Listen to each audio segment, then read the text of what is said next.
Hoje nós conversamos aqui no All That Science, Rodrigo Gobo e eu, com o Dr. Sérgio Timmermann, médico, cientista, um humanista conhecedor das artes, conhece o mundo inteiro, uma figura ímpar, sensacional, espetacular. Conversamos sobre medicina de urgência, conversamos sobre a ciência da medicina de urgência, imperdível. Sabe toda essa ciência que a gente ouve falar? Agora nós vamos conseguir entender aqui no All That Science. Nós estamos hoje aqui com o Dr. Sérgio Timmermann, cardiologista, amigo de muitos anos, que não poderia deixar de faltar aqui no All That Science. Além de cardiologista, ele é uma série de outras coisas que nós vamos descobrir aqui. Descobrir não, porque muita gente já sabe, mas nós vamos destrinchar ao longo da nossa conversa, dissecar ao longo da nossa conversa. Sérgio, muito obrigado. Eu que agradeço, Pedro. Um prazer estar aqui com vocês e nesse projeto lindo. Obrigado. Eu tive a oportunidade de conhecer. Excelente, Sérgio. Vou começar fazendo a primeira pergunta para você, Sérgio. Fazer pergunta séria de início. Você é ultra especializado, talvez o maior especialista do país, no fim da vida. A última coisa da vida, que é a parada cardíaca. Não é? A gente sempre conversa sobre urgência e emergência, depois vamos falar sobre isso, mas nada é tão urgente e emergente do que a parada cardíaca. O coração parado é o fim da vida. Sim. Mas nós descobrimos, você nos ensinou, que nós podemos reverter isso daí. Há quem diga, inclusive, que essas manobras de reversão a gente chama de ressuscitação, né? Ou reanimação. Quando é que começou esse seu interesse por isso? Conta um pouco para nós sobre essa ciência aí. Esse ano eu faço 40 anos de formado, né? E quando eu fui terminando a faculdade de medicina, eu queria fazer cardiologia. Então eu comecei no Dante Pazanese, fazendo a minha residência. Meu irmão estava lá, meu irmão Ari. São 11 anos mais velho do que eu. Isso é bom todo mundo saber. Ele não vai gostar dessa parte. E o Ari já gostava muito de ressuscitação. Daí, quando eu entrei no Dante Pazanese, eu comecei a ajudar o Ari em alguns projetos de pesquisa dele. E eu era o cara que ficava fazendo o registro de ressuscitação. Todas as ressuscitações do Dante Pazanese, quem ia lá atrás era eu. Rapaz, eu comecei a ficar maravilhado, adorei a história, comecei a me interessar por ressuscitação. Na mesma época, eu vou contar uma história que talvez poucas pessoas saibam disso, e talvez você não saiba disso. Eu entrei como plantonista do Einstein, na unidade de pronto atendimento do Einstein. Eu sempre gostei de emergência. Para mim, eu gosto de adrenalina, eu sou um homem que vive até hoje adrenalina em todos os momentos. Eu nunca gostei de cirurgia, mas eu fui fazer o curso de ATLS. Eu falei, caramba, mas por que a gente não pega e traz e começa a trabalhar isso aqui? O curso de ATLS é uma metodologia de atendimento para o paciente com trauma. Exatamente, é o que mostra especificamente a hora de ouro de como você deve atender um paciente com trauma. Por trauma, entenda-se graves acidentes, exatamente, com lesões corporais. Exatamente. Trauma físico, acidente de carro. É um curso hoje extremamente importante para o médico, o cirurgião, o médico que trabalha com trauma, com emergência. Eu fiquei encantado. Nesse tempo, existia a ATLS no Brasil? O Brasil já tinha o ATLS, era o Colégio Brasileiro de Cirurgiões que trazia. A ATLS é um programa americano. O Advanced Trauma Life Support, que é do Colégio Americano de Cirurgiões. Em resumo, o Einstein foi a instituição pioneira que trouxe começo da década de 90? 1998 eu trouxe isso. Eu fui para os Estados Unidos, eu fui conversar com 2 médicos que faziam a parte do suporte básico, o suporte avançado, o BLS e o ACLS.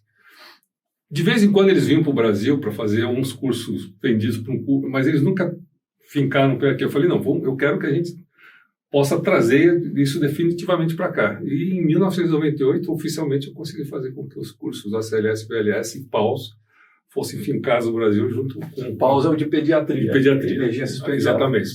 Junto com o Colégio Americano, com a American Heart Association. E, como eu te falei, eu fiquei 17 anos trabalhando no pronto-socorro do Einstein. O Einstein foi muito importante para mim nessa parte do meu 17 anos? 17 anos no pronto-socorro. Eu saí de lá em 1999. Eu saí.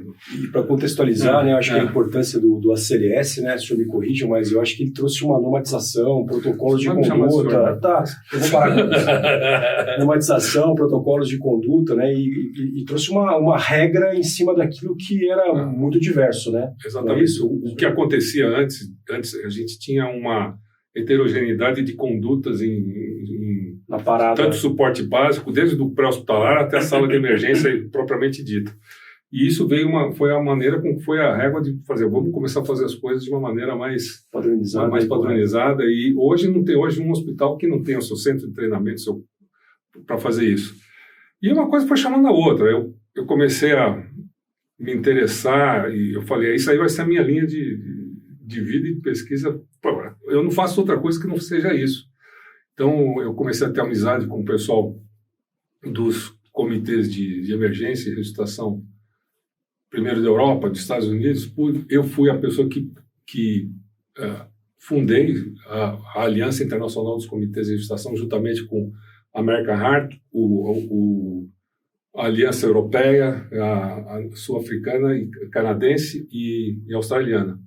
Depois eu fundei o Comitê Latino-Americano de Ressuscitação e entrei com o ICOR. Essa é a minha vida em relação à ressuscitação. Espetacular. Emergência. Mas você falou uma coisa que me deixou muito curioso sobre ciência desse tipo de atendimento, né? Como é que a gente faz ciência nesse contexto? Porque imagine, essa parada cardíaca, daqui a pouco você vai explicar para nós, você tem minutos, segundos são preciosos, não é? E aí naquele momento você vai fazer testes. Como é que você sabe que uma coisa funciona ou não funciona? Como é que é fazer ciência nesse contexto tão dramático e pouco controlado também? É tão adrenérgico quanto você fazer emergência. Emergência é a mesma coisa.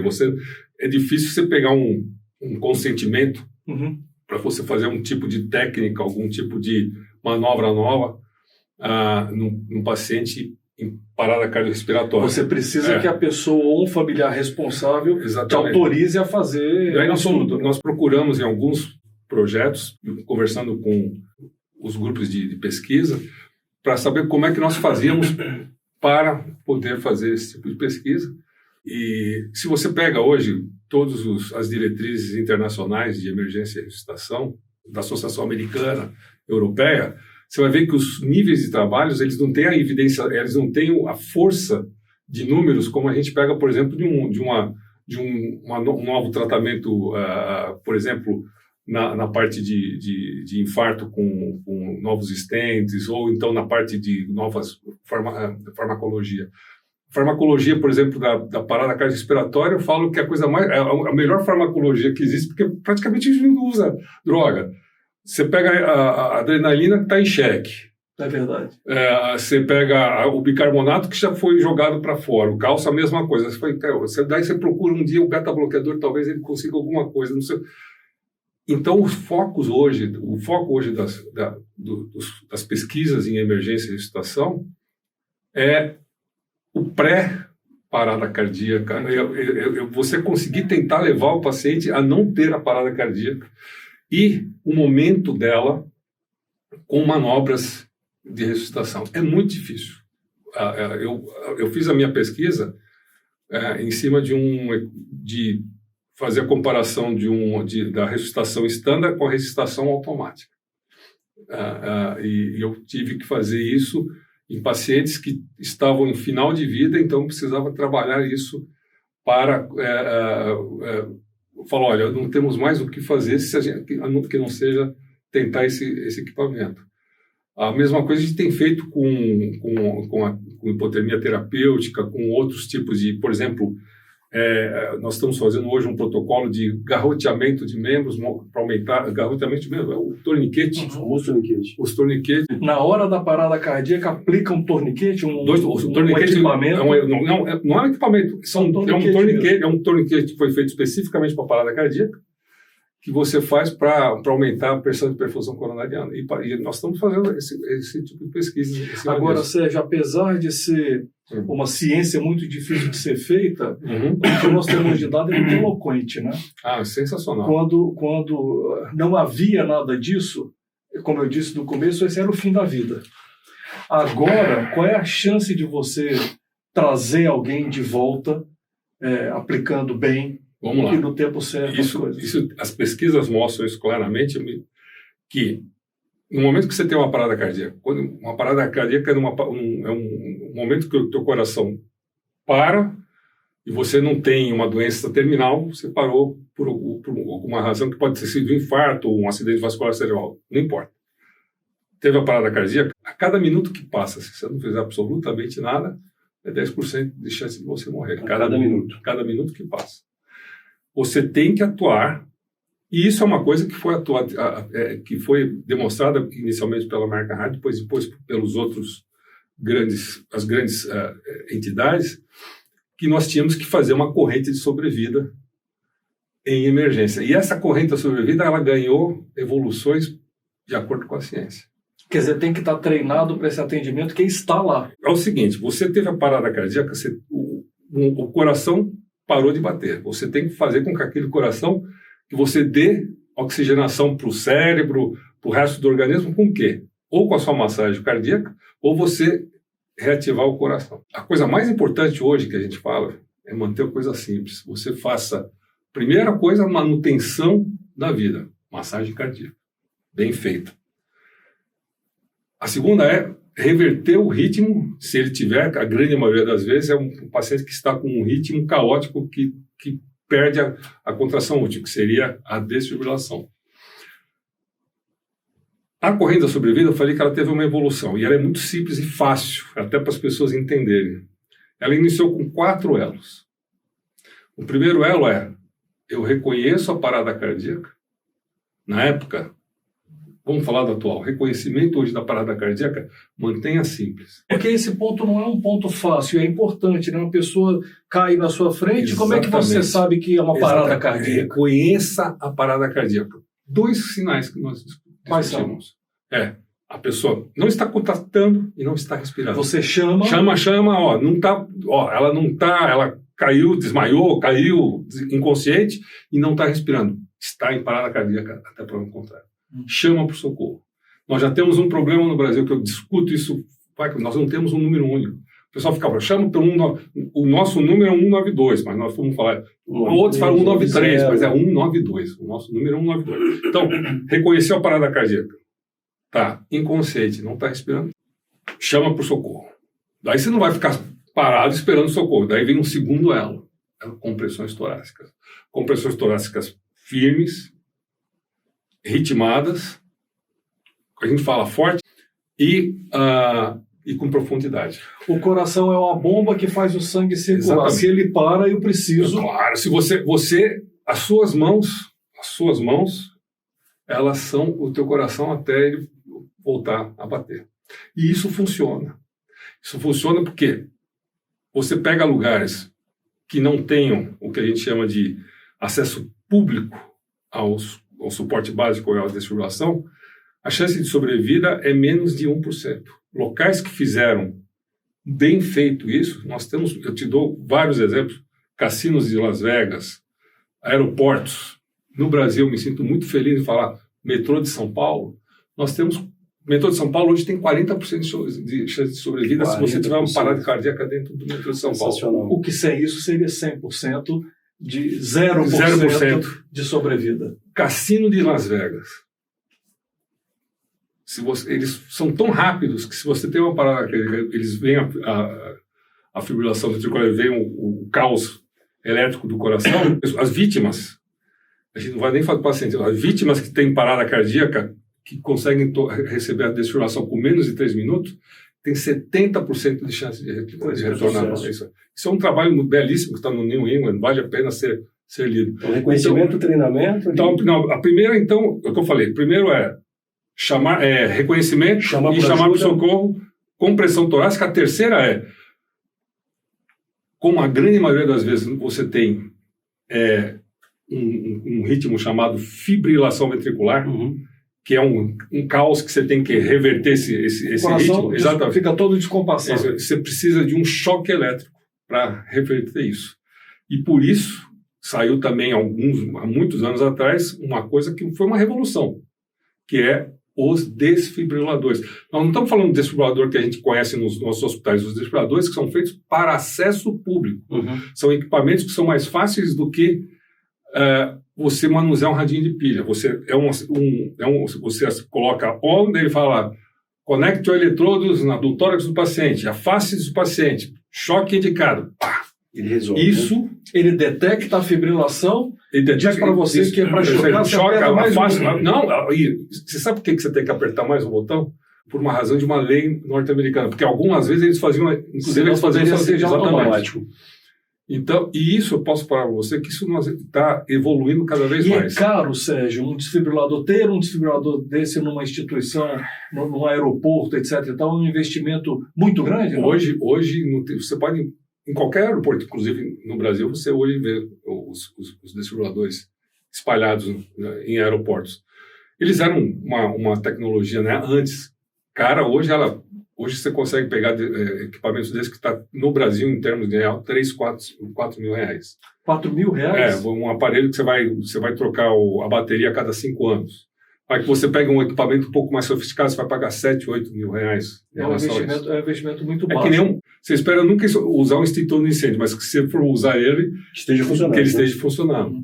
E hoje, a gente faz isso hoje em todas as estações de metrô, nós treinamos há 12 anos eles estão treinados. Tão importante como a desfibrilação é o treinamento. E como é que treina parada cardíaca antes de ter uma parada cardíaca? Porque você não pode esperar que tenham paradas cardíacas para você poder atuar. Você precisa treinar de algum jeito antes. Como é que é feito isso? A primeira coisa, eu falei, então nós temos o quarto elo, é que chegue um socorro rápido. Não adianta você fazer tudo e o socorro não chegar. Depois foi acrescentar num quinto elo, que é que os hospitais atuem de maneira eficiente. Porque muitas vezes você pega esse paciente vivo, com retorno à circulação espontânea, chega no hospital e ele morre porque o pessoal não sabe o que fazer. Porque teve alguma causa da parada. Exatamente. E você falou, como é que você treina? A primeira coisa que você veja, o primeiro treinamento que a gente tem para evitar parada cardíaca é prevenção. Nós estamos falando em prevenção cardiovascular, prevenção do acidente cerebrovascular e prevenção de outras situações. O que nós fazemos é treinar a ação. Eu reconheço, eu treino, eu educo e treino. Sensibilizar. A população não pode ficar olhando para uma pessoa em parada cardíaca. Se ela ficar olhando para uma pessoa em parada cardíaca, ela vai olhar para um cadáver. Em um lugar onde mais se tem parada cardíaca é em casa. E muitas vezes assistida por uma criança ou por um adolescente. Então, vamos ensinar as crianças. Treinar criança e adolescente tem impacto. Então, tem muito impacto. Criança até 8 anos consegue ligar para um serviço, sabe reconhecer a parada cardíaca e consegue ligar para um serviço de emergência. A partir de 8 anos, ela consegue já fazer compressão cardíaca. Então, existe um programa que chama Kids Save Lives, que foi iniciado na Europa e já está aqui no Brasil, e que tem um impacto muito grande em relação a isso. Sensacional. Então, é o que eu falei, a gente faz de um limão uma limonada. É muito difícil fazer pesquisa em emergência e ressuscitação. Mas ela é muito, muito prazerosa. Hoje nós temos 186 pessoas em 12 anos vivas aqui ressuscitadas aqui, por exemplo, aqui no metrô de São Paulo. Metrô de São Paulo. No metrô de São Paulo. Olha só. Temos 2 paradas cardíacas que embarcam no metrô todos os meses. Por mês? Por mês. Uau. Tá? 2 paradas cardíacas. Sérgio, agora uma situação que eu acho que vale a pena esclarecer é a respiração boca a boca não se faz mais. Não, a respiração boca a boca ela foi para a população, porque até por uma série de razões ela foi demonstrado que, excetuando algumas situações que são importantes, principalmente crianças e o afogado, você tem o suficiente oxigênio residual para manter somente a compressão cardíaca nos primeiros 8 minutos. Então, hoje a gente tem um projeto mundial que se chama a ressuscitação somente com as mãos, sem respiração. E você sabe que vocês que gostam muito de música, né? a ressuscitação tem uma história maravilhosa também de você como trabalhar o ritmo desse coração. Como é que é? E nós estamos trabalhando uma música nacional aqui, brasileira, né? Porque nos Estados Unidos virou um hit o Stay Alive dos Bee Gees, né? Ela tem um ritmo, o Stay Alive dos Bee Gees, ele faz pode pegar, ele faz exatamente o número de compressões que a gente precisa aí de bala. 120. 120 Pode fazer, um dia você põe a música aí, depois faz a conta e você vai ver. No Brasil estamos procurando uma música, já encontramos. A gente tem algumas músicas que nós temos trabalhado em relação a isso. Né? Tem uma música chama o Pulso. O Pulso ainda pulsa. Ainda pulsa. Pode ver que coisa linda. Então, ela tem também música da minha formatura. Você só tem que trabalhar exatamente o ritmo do pulso. 120 BPMs. Opa. O pulso ainda pulsa. O pulso ainda pulsa. Staying Alive. Staying Alive. O pulso é ainda pulsa. Porque a letra da música, né? Mas a gente não tem um programa nacional de treinamento das escolas ainda, né, Sérgio? Como é que funciona isso? Você sabe que hoje existem diretrizes nacionais obrigando em lugares públicos, mas nós temos já alguns trabalhos com políticos mostrando a importância disso, mas ainda nós não temos uma diretriz nacional para isso, especificamente. Ô Sérgio, agora essa carreira que dá até falta de ar de ouvir você contando, tanta coisa que você já fez, te levou a viajar um bocado. Ouvi dizer que você gosta de viajar. Eu vou contar uma coisa para você. As pessoas, quando a gente fala, o pessoal olha as tuas viagens, mas não entende a vida que você tem em relação a isso, né? Você imagina que entre ser vice-presidente, presidente, depois pós-presidente e depois trabalhar no comitê de emergência, isso foram praticamente 12 a 14 anos da minha vida. Como presidente, eu ia a cada 15 dias para Dallas. A cada 15 dias para Dallas? Então eu fazia consultório segunda a terça, quarta à noite eu pegava um voo, ficava eu chegava quinta cedinho, o pessoal já me conhecia no aeroporto lá de Dallas, eu chegava quinta cedinho, ia para a sede da fundação que é em Dallas, dentro da sede da American Heart. Muitas vezes eu ficava quinta, sexta e voltava sexta-noite para casa, mas algumas vezes eu chegava a fazer, eu cheguei a dormir no avião e voltar dormindo no avião para ficar só fazer minhas reuniões. Daí, no meu primeiro ano, alguém descobriu que eu viajei para caramba, né? E daí o pessoal falou assim, poxa, o senhor é um dos médicos que mais pegou avião no ano passado, você fez quase 1 milhão de... Porque, como presidente da fundação, eu tinha que visitar as filiadas. Então, a Fundação Interamericana é do Canadá até o final da toda a América do Sul e Caribe. Entendi. Então, você imagina o que eu tinha que fazer. Para viajar um pouco. O Alasca, a Terra do Fogo. Eu não conhecia o Alasca. Eu não conhecia o Alasca, mas o resto eu conheci tudo. O Caribe todo. Eu vou contar uma história, uma viagem futura, que vai ser agora em dezembro, e uma coisa muito interessante do Comitê de Emergência. O Comitê de Emergência é um pouco diferente do Comitê de Ressuscitação da Sociedade Brasileira. Eles são diferentes. Por exemplo, o Comitê Europeu de Ressuscitação e o Comitê de Emergência americano, eles gostam de fazer eventos menores, mas em locais que são importantes, que você conheça e que você ajude a fomentar o sistema. E que leve a notícia para esse local. Exatamente. Aí. Então, olha, é um dos eventos... Eu tive o prazer, no final do ano passado, foi a minha primeira viagem pós-pandemia, eles mudaram, inclusive, o nome do evento. Antigamente, o evento se chamava, traduzindo para português, um Congresso de Cuidados Cardiovasculares de Emergência e Ressuscitação. E agora ele virou um Summit, chama Cardiac Arrest Survival Summit. A primeira reunião vem as pessoas que sobreviveram à parada cardíaca conversar com todo mundo. O terceiro dia do Congresso, eles param o Congresso para a gente fazer uma passeata em favor da ressuscitação. Ou seja, então, quer dizer, o trabalho levou a fazer uma série de viagens. Essas viagens, imagino que você deve ter passado os mais diversos perrengues aí, eventualmente, com 5 milhões de milhas voadas.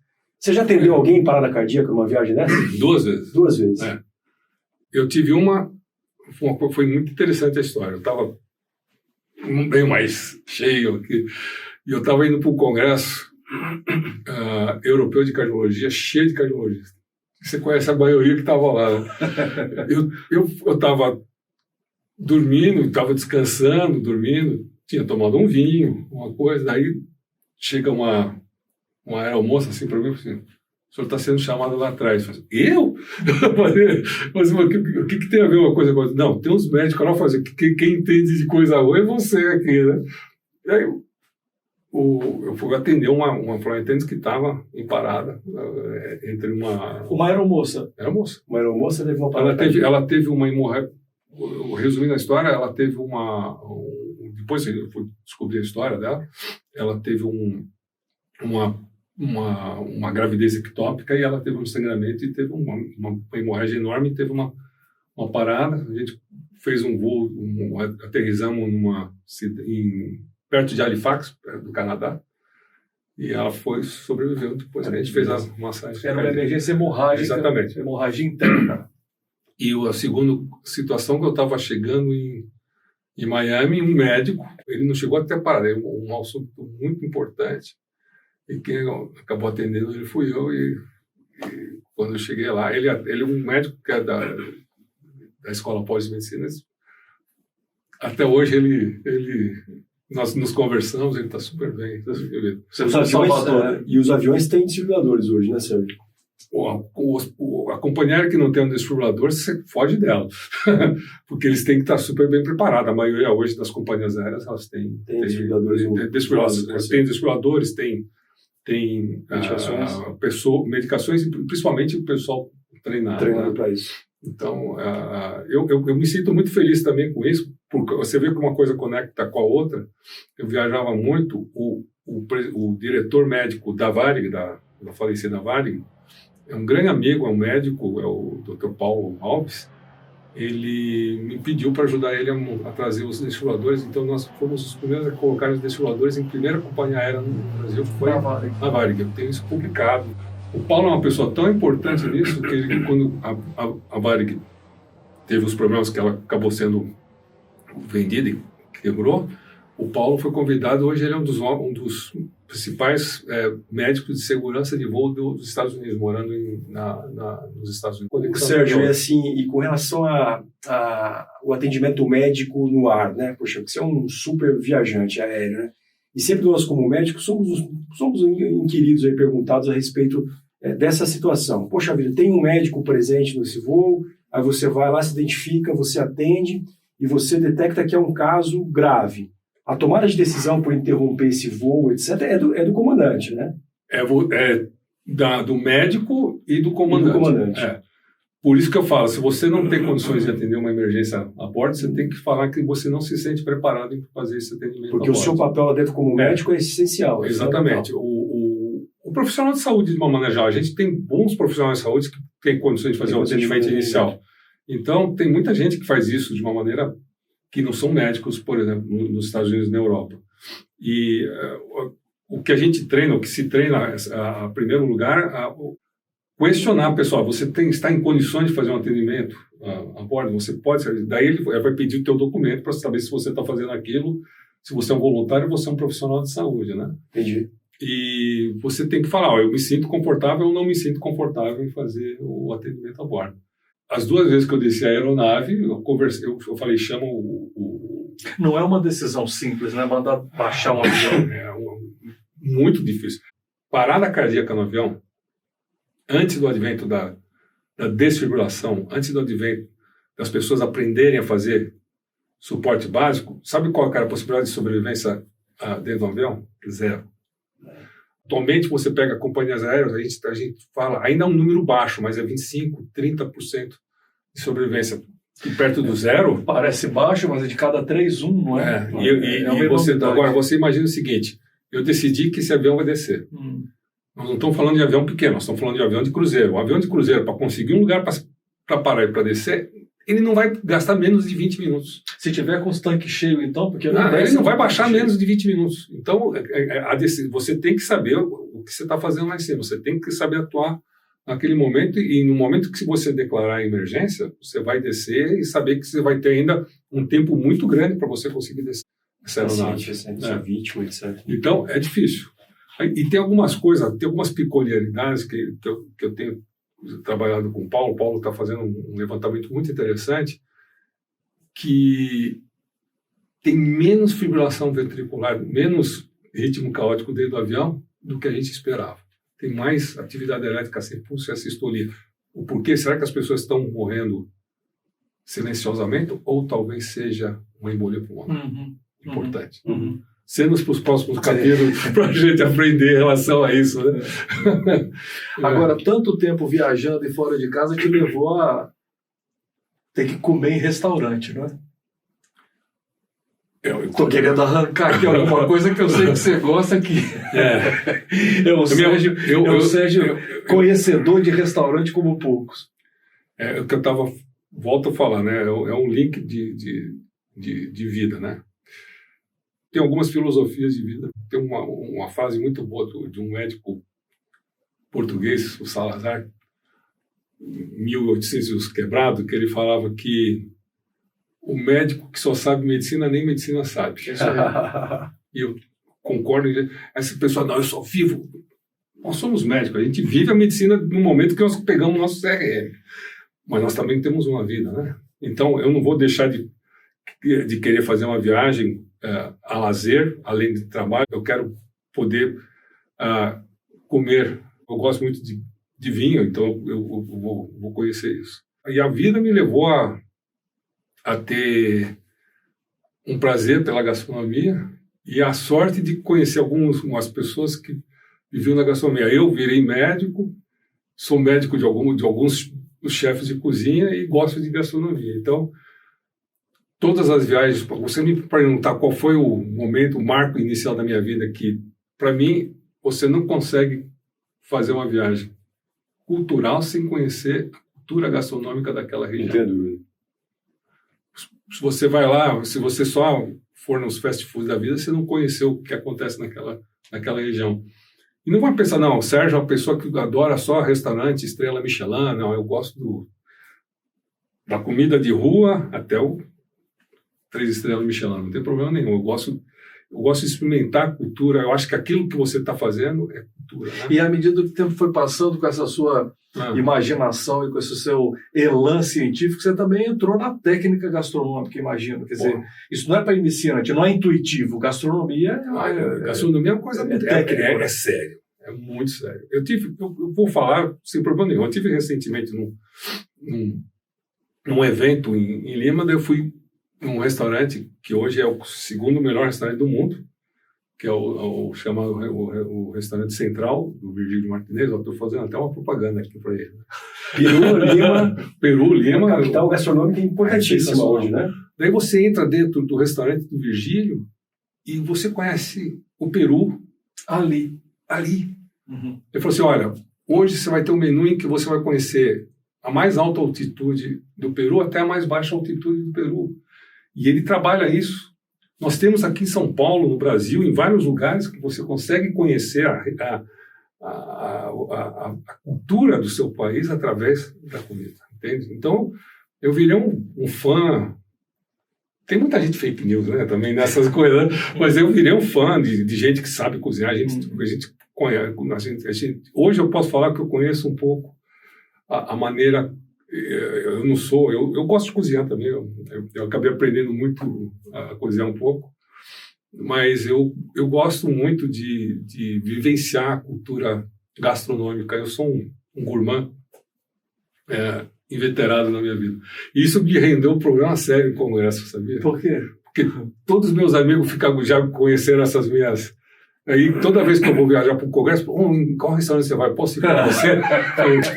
Deixa eu ir em paz. Aí eu falei, eu vou com você. Tá bom. Daí eu tenho que ligar, fazer uma reserva, em vez de 2, 4, 6. Eu já tive um congresso uma vez que eu tive quase que fechar o restaurante. Não era um restaurante pequeno, não. Era um restaurante pequeno. É curioso, né, Sérgio, que a gente tem nesse nosso programa a gente fala de ciência, fala de música, fala de arte, fala dessa exposição aos prazeres todos, né?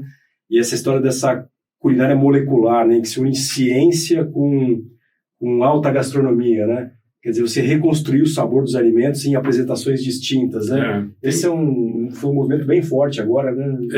Mas você sabe que o pessoal agora está voltando um pouco para a terra, para a raiz, trabalhar os seus produtos, a parte regional. Isso é uma coisa que tem me cativado muito em relação à gastronomia. A gastronomia molecular veio para ficar em uma série de coisas, mas nós temos outras. Hoje, quem pensa no produto, quem pensa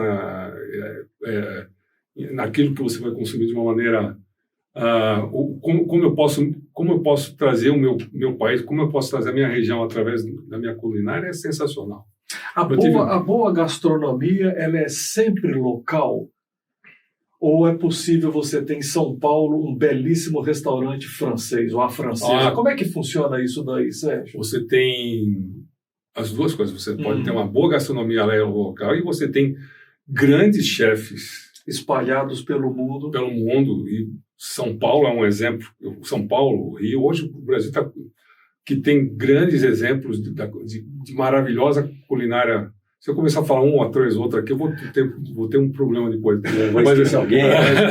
Mas você tem culinária francesa da melhor estirpe em São Paulo. Depois a gente põe uma lista de restaurantes do Dr. Sérgio, que aí aumenta a popularidade do canal, né, Rodrigo? A Itália, dicas do Dr. Sérgio. Itália, a mesma coisa, e regional, a mesma coisa. E muitas vezes você pega um chefe francês, e esse chefe francês, ele trabalha a culinária francesa maravilhosamente bem com os nossos produtos regionais. Então é sensacional, né? Ô Sérgio, mas essa vida tão ramificada te levou muito próximo das artes, né? Eu percebo isso daí. Eu conheço alguns artistas, todos te conhecem.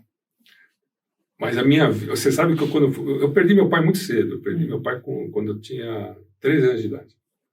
Você é o caçula? Eu sou caçula. Meu pai teve uma hepatite e morreu. E aí a minha mãe, coitada, mãe de 5 filhos, já que fui deixado, a minha mãe é maravilhosa, ela amava de paixão. Só que eu ficava na vida, né? Então, eu caço. É o que tinha que comer rápido, né? A natureza cria. Mais ou menos isso. Daí ninguém se me falava meus irmãos, né? Eu tinha um meu irmão, o Arthur, que gostava muito disso, mas eu adorava ir para o cinema, eu gostava de ir no teatro. Daí eu comecei a ir no teatro, me encantava com teatro. Acabei ficando muito amigo, essa é uma história que eu gosto muito, me orgulho de falar. Eu fiquei muito amigo da família da Ruth Escobar. Uhum. E aí eu virei um fã, eu fazia escola e ia para o teatro e para a escola. Da escola eu comecei a fazer teatro profissionalmente, não como... Eu comecei a ajudar eles a montarem peça. Então eu tive... Isso em que fase da vida? Rapaz, eu estava com 18, 19 anos de idade. Um pouquinho antes, um pouquinho depois de entrar na faculdade. Eu entrei na faculdade, você sabe o que minha mãe fazia? Minha mãe me ligava para minhas amigas, as pessoas, porque eu ficava muitas vezes na casa das minhas namoradas, e ela falou, não deixa meu filho atrasar na faculdade. eu tive a possibilidade de... o teatro me deu a possibilidade de conhecer e me abrir a mente, mas foi muito importante para mim em termos de medicina, né? Então eu tive a oportunidade de conhecer, de conviver, por exemplo, com o grupo ornitorrinco, que eles viraram meus amigos e hoje são meus pacientes e amigos. Eu tive possibilidade de conviver, antes de estar com a minha esposa, com algumas pessoas que foram ícones, né, em teatro, em dança. Então foi uma coisa que foi ligada. Eu comecei com teatro, depois eu tinha um ouvido que eu gostava muito de música. Eu sempre fui um ouvido muito eclético. Tem alguns tipos de música que eu não suporto, mas algumas eu gosto de rock, eu gosto de música clássica. Eu assino a Sala São Paulo, o Teatro Municipal, que eu preciso assistir para fazer meu descarrego de fim de semana. E foi uma coisa, foi chamando a outra. Eu gosto de conviver com as pessoas. Eu acho que eu sou uma pessoa que eu preciso de estar muito do lado do ser humano, então eu conquistei bons amigos dentro da música, dentro do teatro. Eu acredito muito do ponto de vista de vida. Eu falo que a vida é uma coisa, mas divindade você pega a Mozart de Beethoven, né?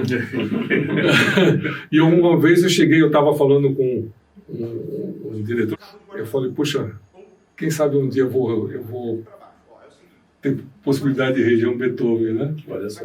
Daí uma das coisas, eu fui convidado pelo maestro do Municipal, em homenagem aos médicos, você deve ter visto isso, em homenagem aos médicos, pelo atendimento da Covid, a reger a quinta de Beethoven com ele, no Municipal.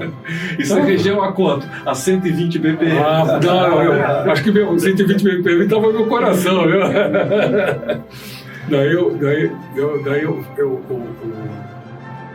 O maestro falou assim, foi difícil, eu acho que não é tão difícil quanto você fazer uma cirurgia cardíaca, né? Mas ele me ensinou alguns passos, eu não sou regente, eu aprendi algumas coisas bem básicas, mas foi uma emoção muito grande, né? Eu acho que a gente consegue viver, nós temos uma vida, como médico, nós temos uma vida muito difícil, né? Viver com o sofrimento humano, né? Então, eu tenho as minhas válvulas de escape, vocês pegaram 3 grandes válvulas de escape, que é viagem, gastronomia e música, né? E arte, né? Então, para mim, isso sempre foi uma coisa que eu sou um obcecado por isso. Essa nossa necessidade sua, pelo que eu estou entendendo, de conviver durante a pandemia, como é que você lidou com isso, Sérgio? Nós ficamos isolados, né? Passamos 2 anos e tanto. Exatamente. Na realidade, eu continuei trabalhando normalmente. Apesar da minha idade, eu poderia não ter feito isso, mas eu fiz questão de trabalhar. Trabalhei no comitê de crise do hospital, tentando ajudar. Mas foi muito difícil, né? Você tem uma eu não digo só para mim, acho que foi muito difícil em todos os sentidos. Nós tivemos perdas que nós só vamos entender isso muito mais para frente. Nós valorizamos muito as relações humanas, principalmente família. Eu falo que quem não se separou nessa não se separa nunca mais, né? E quando a gente fala, não é separação só entre marido e mulher, mas entre filhos e outras pessoas. E de repente você é uma pessoa que viajava toda hora, ou estava com você tem que ficar envolvido numa situação. Atividade artística, ela parou, não teve teatro, não teve orquestra, não teve restaurantes fechados, a mesma coisa. Você sabe que foi ao mesmo tempo, eu tive uma série de exemplos assim incríveis. Pouca gente sabe. Tem alguns projetos que foram feitos durante a gastronomia, durante a pandemia, que foram belíssimos. Então você pega chefes de cozinha no Brasil e fala assim, Sérgio, eu não sei se eu vou quebrar ou deixar de quebrar, mas eu quero ajudar em alguma coisa. Então, por exemplo, eu faço questão, acho que é importante, a Casa do Porco ofereceu a semana toda, a Casa do Porco a refeição para o Instituto do Coração, para os médicos, enfermeiras, as pessoas que estavam de plantão lá em Tima. E restaurantes 3 estrelas, 2 estrelas Michelin, ajudaram a mesma coisa. O trabalho que o Rodrigo Oliveira, que é o do Mocotó, que ele fez a nível de Brasil, foi uma das coisas belíssimas, exemplos que nós tivemos aqui. As lives que a gente fazia com músicos que estavam parados em casa, colocávamos um iPad para que as pessoas que estavam com Covid numa UTI pudessem ouvir uma música clássica ou falar assim, que música que você quer ouvir, nós conseguimos fazer isso. Então a gente fez de uma limonada novamente, mas foi muito difícil. O nível musical aumentou muito nesses 2 últimos anos, porque todo mundo ficou em casa estudando. É verdade. Aumentou bastante, é verdade. Você sabe, eu acho a pandemia uma coisa, assim, quem não viveu, vai ser muito difícil depois nós explicarmos exatamente o que foi. Guerra é assim também. Né? Se você não viveu essa situação, pandemia do Covid, lá para frente, vai ser muito difícil você explicar para uma criança hoje que não vai ter memória, ou alguém que não nasceu, o que foi isso. O que foi isso, exatamente. A gente vai ver só em livros, né? Aí quando você descobre quando teve as pandemias do passado, e que quando a pandemia acabou, você teve os maiores booms culturais, você mais ou menos entende isso hoje. Hoje você tem Hoje as companhias aéreas não estão aguentando a demanda de pessoas querendo viajar. Verdade, né? sem dúvida. Os restaurantes acho que estão mais lotados do que nunca. Mas a pandemia não acabou ainda, né, gente? Não. Essa é uma coisa importante que as pessoas precisam... Eu sei que as pessoas estão cansadas ainda, mas nós precisamos entender que nós precisamos conviver com isso de uma maneira... A gente tem que ter lições aprendidas e não deixar essas lições serem esquecidas, né? Eu acho que isso é muito importante para a gente também. Ou seja, eu precisava te agradecer muito. Eu que agradeço. Tá aqui. Contar um pouquinho dessa história meio maluca. Fascinante, né? Fascinante. Sérgio, muito obrigado. Eu que te agradeço. Olha, sempre o que eu puder ajudar vocês, isso aí é um papo desse sempre é muito, muito importante. Entender as conexões que nós temos na vida entre o que nós fazemos e o que isso, como é que isso entra no nosso ciclo é sensacional. Eu tenho a impressão, Sérgio, não sei se vai pro ar, as meninas depois vão editar, mas assim, o que você trouxe aqui para nós hoje foi um exemplo de vida, porque assim, um ser humano completo, vou pegar suas palavras, um ser humano completo, ele não se restringe a um determinado ponto. A vida da gente é ramificada, né? E se a gente puder fazer cada uma dessas ramificações florescer o máximo possível, elas vão funcionando como um tecido, como uma teia. Você fez isso, né? Faz ainda, né? Opa, não quero parar não. De maneira alguma. Pode ser alguma. Espetacular. Obrigadíssimo. Eu que te agradeço, querido. Muito obrigado. Ótimo. Obrigado. Bom, como vocês puderam ver, uma conversa, um bate-papo descontraído, mas muito profundo, com o médico, cientista, com o homem Sérgio Timerman. Você não precisa ser cientista para pensar em ciência, para pensar como um cientista. Vem aqui para o All That Science, segue a gente, manda suas dúvidas, faça seus comentários e até a próxima.